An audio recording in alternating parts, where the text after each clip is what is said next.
When we are no longer able to change a situation, we are challenged to change ourselves.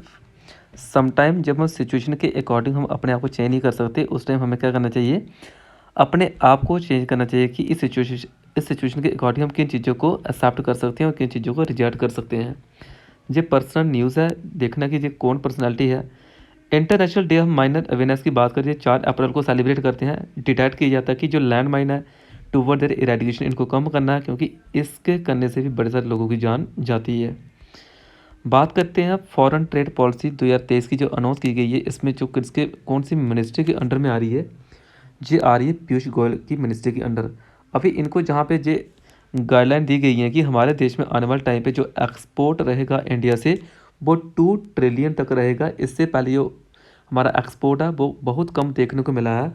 वो कितना कम देखने को मिला आप बोल सकते हो, वो हमें जीडीपी की बात करें टॉप लेवल पे कहाँ कहाँ आपको ये ज़्यादा देखने को मिलता है, 760 बिलियन आपको देखने को मिला है ये पहले बिलियन दिस ईयर इस साल। लेकिन इसको 2 ट्रिलियन तक लेने के जाने की बात करें हैं कि ताकि बार बार से लोग आएँ, या जहाँ से फार्मास्यूटिकल इंजीनियर की जो सामान है, टेक्सटाइल सामान है, जहाँ से बाहर कंट्री में भेजें उधर बेचें। इससे हमारा जो कम्पिटिटिवनेस जो लेवल है दूसरी कंट्री के साथ वो इन्हांस हो सकता है, ताकि एक टॉप लेवल की कंट्री बन सकती है। तो यानी कि प्रमोट करें कि डिजिटल इकोनॉमी को और न्यू न्यू टेक्नोलॉजी को प्रमोट करने की बात करें, जिससे क्या होगा, हमारा देश एक हाई लेवल पे देखने को मिलेगा।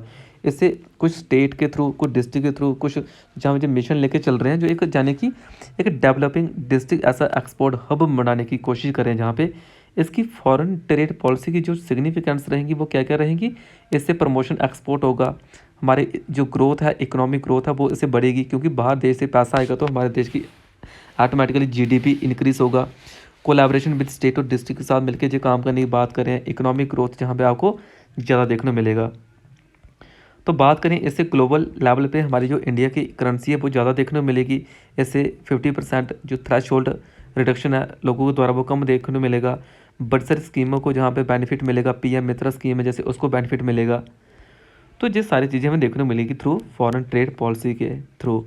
बात करते हैं कुछ और चीज़ें यहाँ पे इंपॉर्टेंट है, जैसे कि ये बात करेंगे शिपिंग के लिए एमनेस्टी स्कीम को पूछी जाए क्या है, विवाद से विश्वास, यानी कि ये भी एक रेगुलर करेगी payment of all custom duty जो होती हैं उनको जो रेगुलर करने की बात करेगा।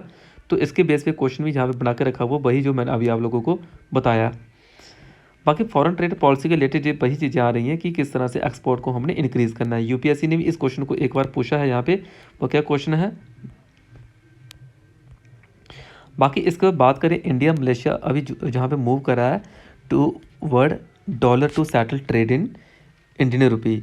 इससे क्या अगर ऐसा होगा तो इससे एक जो दूसरी कंट्री है, कंट्री के साथ हमारे एक बाई लेटरल जो रिलेशन है वो ज़्यादा देखने को मिलेंगी। इससे जो ट्रेड है वो ज़्यादा देखने को मिलेगा, यानी कि India Malaysia by lateral trade जहाँ पे इंक्रीज़ देखने को मिलेगा 19.4 बिलियन अभी तक ये देखने को मिला था। तो इसको इंक्रीज़ करने की बात करें, ये इसकी सिग्निफिकेंस क्या रहेंगी, इसकी सिग्निफिकेंस ये रहेगी कि अगर 18 कंट्री को जहाँ पे हम अलो करेंगे आरबीआई की गाइडलाइन के द्वारा, जो 18 कंट्री को अलो करें हमारे इंडिया में स्पेशल रुपी बोस्त्रो।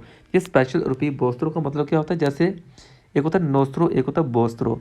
नोस्त्रो वो होता है कि दूसरी कंट्री जब हमारी कंट्री में पैसा जहाँ पे लगाएगी उसको बोलते हैं नोस्त्रो, और हमारी कंट्री दूसरी कंट्री में लगाएगी उसको नोस्त्रो बोलते हैं। हमारी कंट्री में लगेगा, जिस कंट्री में लगेगा उसको बोस्त्रो बोलते हैं।